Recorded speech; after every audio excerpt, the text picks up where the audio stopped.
And you are the first Senegalese teacher that I have met. So this is kind of scary for me. So make a good impression. Be good students. This is intimidating.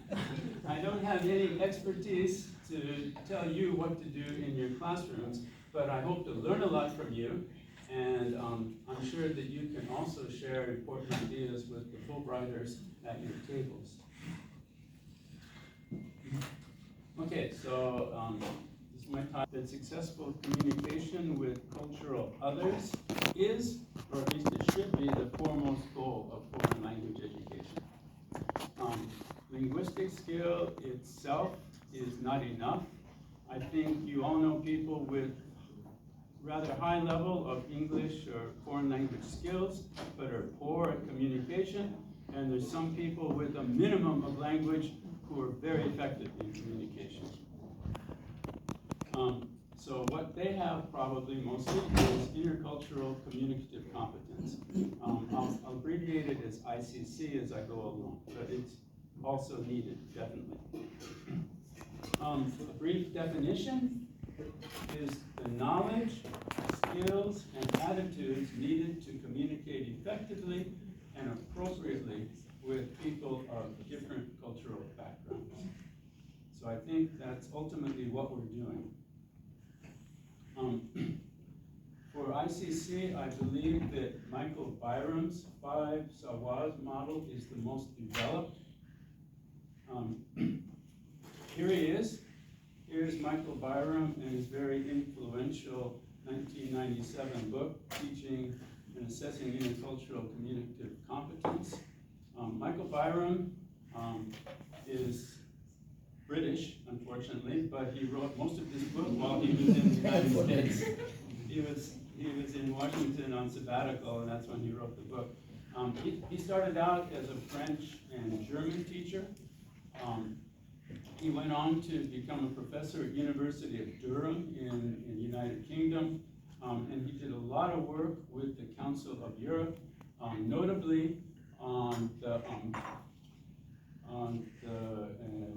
European Common Framework of Language Proficiency, SEPR. 1997 was a long time ago. Unfortunately, he revised the book completely in 2021, and this presentation will be largely based on ideas in that book.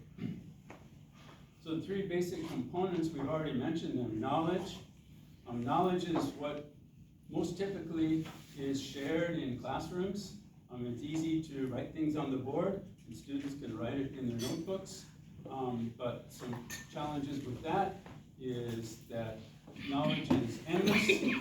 What is the most important knowledge that you can do in the short period of time you have? And also knowledge is often shallow, so that it is easily forgotten. Skills.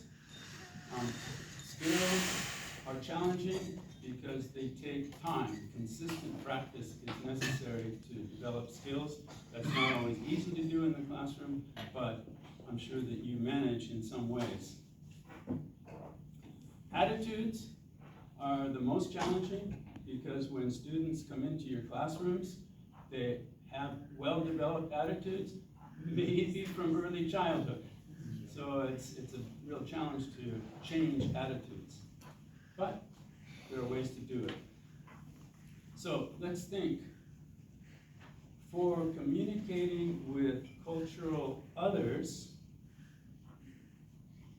how would you rate your students right now in each of these components? Your students' knowledge.